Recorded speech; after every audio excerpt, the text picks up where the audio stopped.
بسم اللہ الرحمن الرحیم۔ السلام علیکم ورحمۃ اللہ وبرکاتہ۔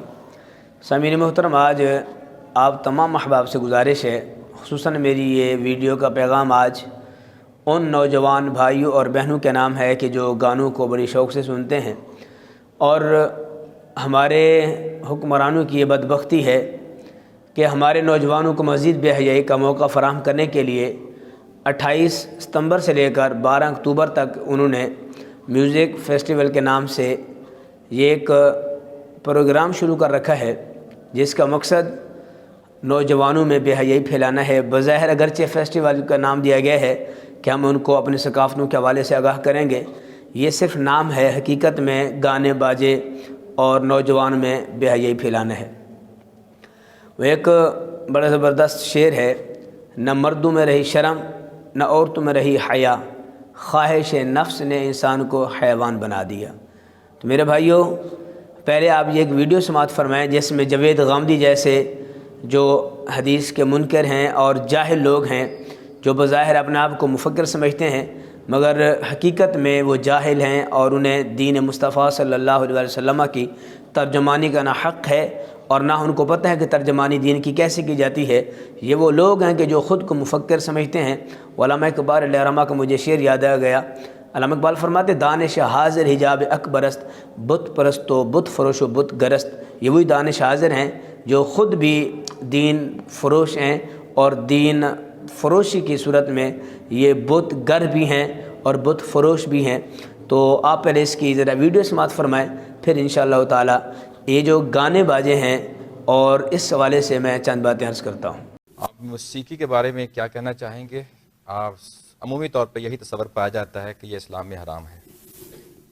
اس کا جواب خود قرآن مجید نے دے دیا ہے۔ سورہ اعراف میں اللہ تعالیٰ نے یہ بتا دیا ہے کہ اے پیغمبر، آپ لوگوں کو اچھی طرح زور کے ساتھ بتا دیں کہ کھانے پینے کی چیزوں کے سوا میں نے صرف 5 چیزیں حرام کی۔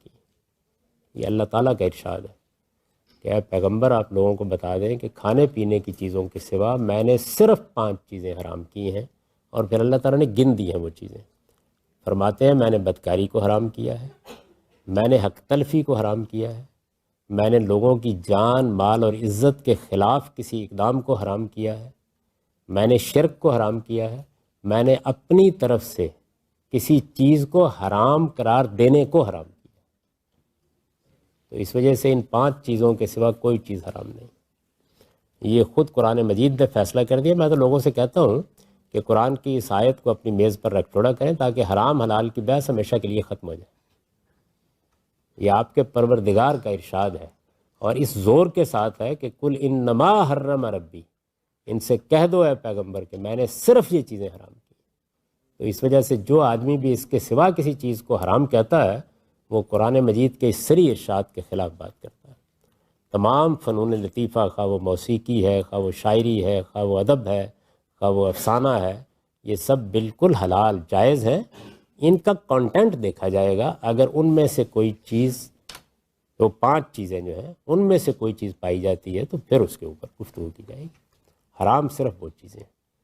تو اس وجہ سے نہ شاعری حرام ہے، نہ مصوری حرام ہے، نہ موسیقی حرام ہے، نہ غنا حرام ہے، کوئی چیز بھی حرام نہیں۔ یہ ساری چیزیں اللہ کی نعمتیں ہیں، بلکہ اس آیت میں اوپر ان نعمتوں کے بارے میں اللہ تعالیٰ یہ کہتے ہیں کہ یہ جتنی زینت کی چیزیں میں نے پیدا کی ہیں، لوگوں سے پوچھو اس کو کس نے حرام کیا ہے۔ بلکہ عام طور پر ہوتا ہے، لوگ کہتے ہیں کہ جی ٹھیک ہے، اللہ نے پیدا کر دی ہیں تو یہ تو ہمیں نہیں چاہیے کہ ہم اچھے مسلمان اس سے فائدہ اٹھائیں۔ اس کا بھی جواب دے دیا ہے، آگے فرمایا ہے للذین آمنوا، میں نے پیدا ایمان والوں کے لیے کی۔ تو اس لیے یہ ساری چیزیں بالکل جائز ہیں۔ ان کا استعمال برا بھی ہو سکتا ہے، اچھا بھی ہو سکتا ہے۔ میں نے کئی مرتبہ یہ بتایا کہ دیکھیے، مولانا الطاف حسین حالی ہمارے بڑے شاعروں میں سے ہیں، خود شاعر ہیں۔ مسدس میں کہتے ہیں کہ جہنم کو بھر دیں گے شاعر ہمارے، گناہ گار وہاں چھوٹ جائیں گے سارے، جہنم کو بھر دیں گے شاعر ہمارے۔ تو یہ شاعری پر تبصرہ نہیں ہے، یہ شاعروں نے جس طرح کی شاعری کی ہے اس پر تبصرہ ہے۔ تو کوئی تصویر، کوئی موسیقی، کوئی غنا، کوئی اور چیز اگر اپنے اندر ولگیرٹی رکھتی ہے، اگر وہ بدکاری کو فروغ دے رہی ہے، اگر اس کے ذریعے سے شرک کی تبلیغ ہو رہی ہے تو اس کو روکا جائے گا۔ ان میں سے ہر چیز بالکل جائز ہے، حرام صرف 5 چیزیں۔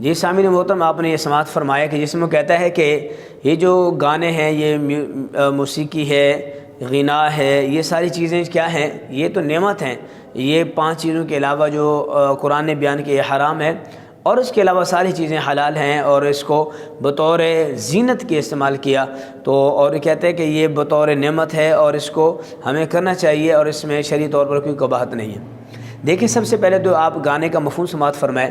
وہ جو مرزا صاحب جو ہے وہ ایک حدیث پاک کا ریفرنس پیش کرتے ہیں صحیح بخاری کے حوالے سے، اس سے مراد وہ گانے نہیں جو موجودہ گانے ہیں۔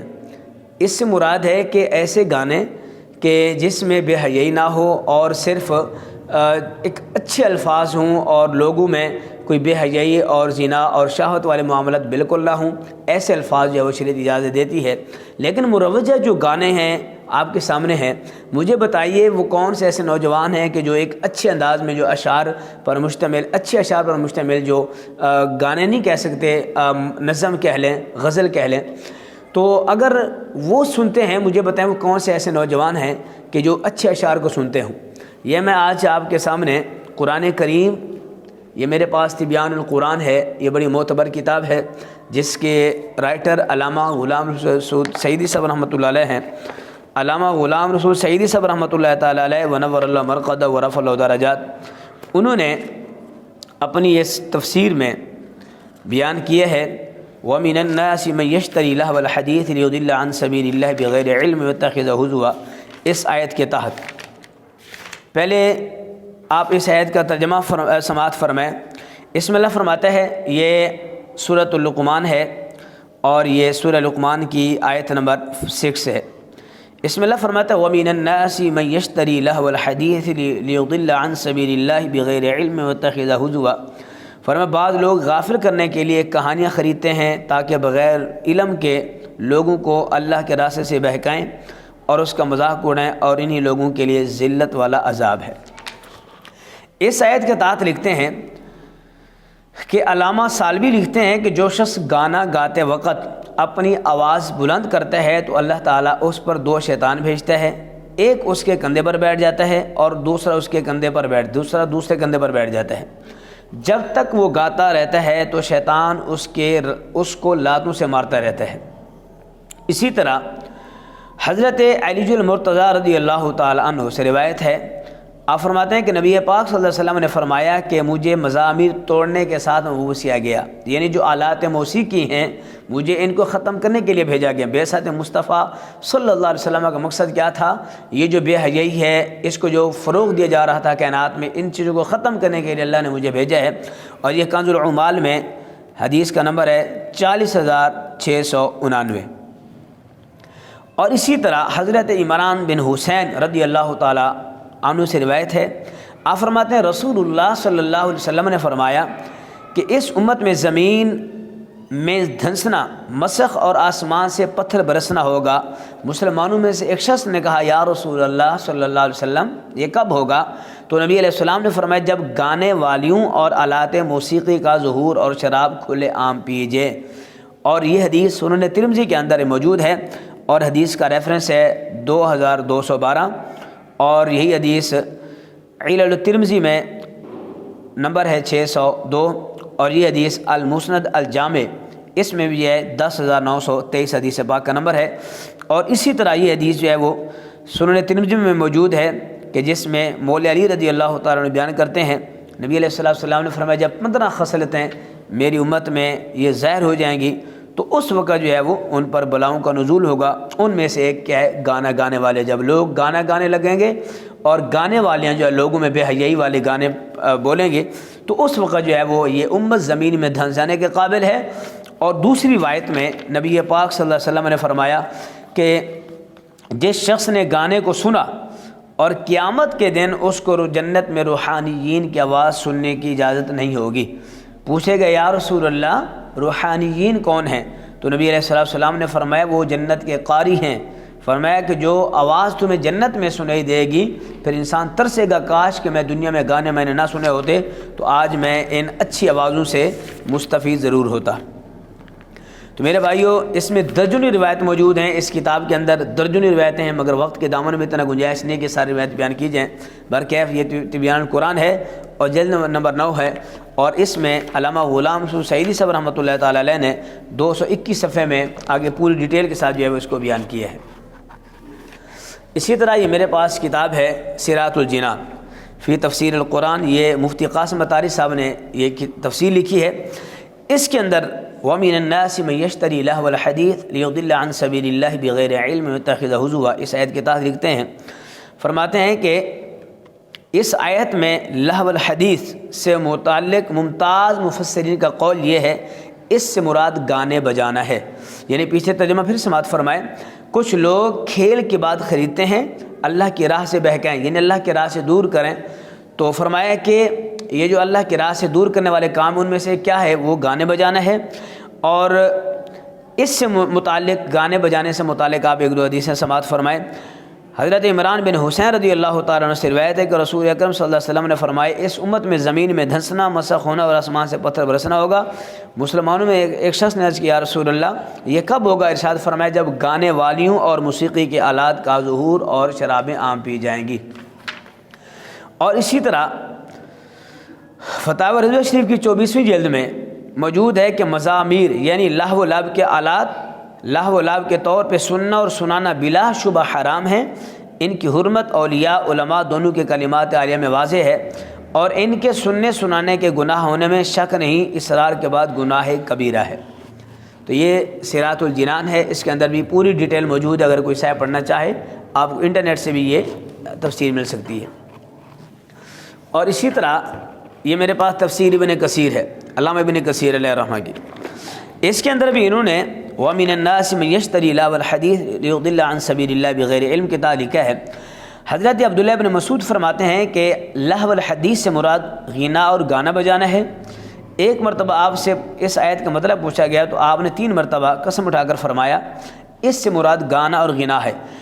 اور اسی طرح حضرت ابن عباس، جابر اور اکرمہ، سعید بن جبیر، مجاہد، مقول، عمر بن شعیب اور علی بن حذیمہ اور حسن بصری فرماتے ہیں کہ یہ آیت غنا اور گیتوں کے متعلق نازل ہوئی۔ یہ جو موجودہ گانے ہیں اس کو عربی میں غنا کہتے ہیں، فرمایا کہ اس کے متعلق یہ جو ہے آیت کریمہ اللہ تعالیٰ نے اتاری۔ اسی طرح یہ میرے پاس تفسیر قرطبی ہے، الجامع لاحکام القرآن، امام قرطبی علیہ الرحمہ کی تفسیر ہے۔ اس کے اندر جو ہے وہ انہوں نے بیان فرمایا ہے، فرماتے ہیں کہ وَمِنَ النَّاسِ مَن يَشْتَرِي لَهْوَ الْحَدِيثِ کے تحت فرماتے ہیں کہ لہو الحدیث سے مراد کیا ہے؟ الغنا ہے۔ اور حضرت عبداللہ بن عمر بھی فرماتے ہیں کہ لہو الحدیث سے مراد الغنا ہے، غنا سے مراد گانے گانا۔ اور حضرت عبداللہ بن مسعود کا قول حضرت امام قرطبی علیہ الرحمہ نے نقل کیے ہے، آپ فرماتے ہیں الغناء ينبت النفاق فی القلب، یہ جو گانے ہیں یہ دلوں میں منافقت پیدا کرتے ہیں۔ اور امام حسن نے کہا کہ لہو الحدیث المعازف والغنا، فرمایا اس سے مراد یہ موسیقی کے آلات ہیں اور گانے ہیں۔ اور قاسم بن محمد نے کہا الغناء باطل والباطل فی النار، یہ جو گانے ہیں یہ باطل ہیں اور ہر باطل جو ہے وہ جہنم میں ہے۔ اگلی حدیث پاک آپ سماعت فرمائیے، جس میں امام قرطبی علیہ الرحمہ فرماتے ہیں کہ من استمع الی صوت غناء، فرمایا کہ جس شخص نے گانوں کی آواز کو سنا، لم یؤذن له ان یسمع الروحانیین، اس کو کل قیامت کے دن اس کو اجازت نہیں دی جائے گی کہ وہ روحانیین کی آواز کو سماعت کرے۔ فقیل ومن روحانیون یا رسول اللہ، پوچھے گیا یا رسول اللہ روحانیون کون ہیں؟ تو قال النبی صلی اللہ علیہ وسلم قراء اہل الجنہ، فرمایا کہ یہ اہل جنت کے قراء ہوں گے کہ جو خوبصورت انداز میں وہ اشعار پڑھیں گے اور خوبصورت آواز میں وہ لوگوں کو سنائیں گے، اور اس صورت میں وہ لوگ محروم رہیں گے کہ جن لوگوں نے دنیا میں گانے وغیرہ سنے ہوں گے۔ فرمایا خرجہ ترمذی الحکیم ابو عبداللہ فی نوادر الاصول، اس کو امام ترمذی حکیم ابو عبداللہ نے نوادر الاصول میں نقل کیا ہے۔ اسی طرح ایک اور روایت سماعت فرمائیں، من مات وعنده جاریۃ مغنیۃ فلا تصلوا علیہ، فرمایا کہ جو شخص مرا اور اس کے بعد گانے گانے والیاں تھیں، فرمایا کہ اس پر جنازہ نہ پڑھا جائے۔ اسی طرح اور آپ سماعت فرمائیں یہ میرے پاس شرح صحیح مسلم ہے، اس کے اندر علامہ غلام رسول سعیدی صاحب رحمۃ اللہ تعالی علیہ بہت مفصل گفتگو فرمائی ہے۔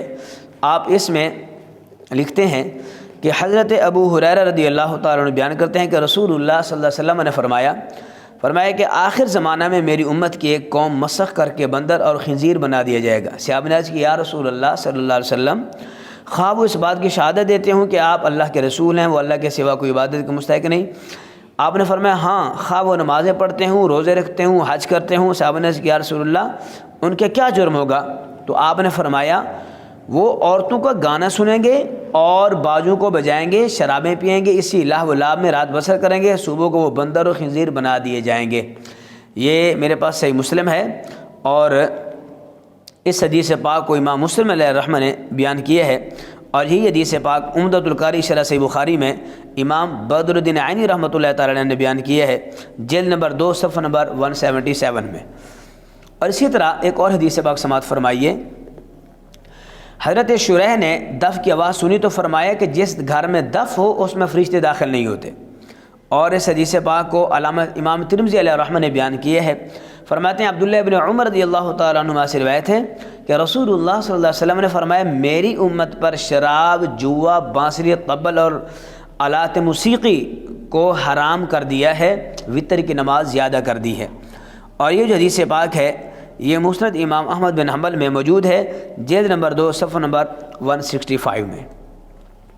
اسی طرح حضرت ابو مالک اشجعی رضی اللہ تعالیٰ عنہ سے بیان کرتے ہیں کہ رسول اللہ صلی اللہ علیہ وسلم نے فرمایا میری امت کے بعض لوگ شراب کا نام بدل کر اسے پئیں گے، ان کے پاس آلات موسیقی بجائے جائیں گے اور گانے والیاں ہوں گی، اللہ تعالیٰ ان کو زمین میں دھنسا دے گا اور ان کو بندر اور خنزیر بنا دے گا۔ اسی طرح ایک اور روایت آپ سماعت فرمائیے، اور یہ جو روایت ہے یہ امام بہقی علیہ الرحمہ نے سنن الکبری میں روایت نقل کی ہے، اور جلد نمبر 10 ہے، صفحہ نمبر 222 ہے۔ حضرت علی مرتضیٰ رضی اللہ تعالیٰ عنہ بیان کرتے ہیں کہ رسول اللہ صلی اللہ علیہ وسلم نے فرمایا مجھے آلات موسیقی کو توڑنے کے لیے مبعوث کیا گیا ہے۔ پھر رسول اللہ صلی اللہ علیہ وسلم نے فرمایا گانے والے مرد اور گانے والی عورتوں کی کمائی حرام ہے، اور زانیہ کی کمائی حرام ہے، اور اللہ تعالیٰ نے اپنے اوپر لازم کر لیا کہ مال حرام سے پلنے والے بدن کو جنت میں داخل نہ فرمائے۔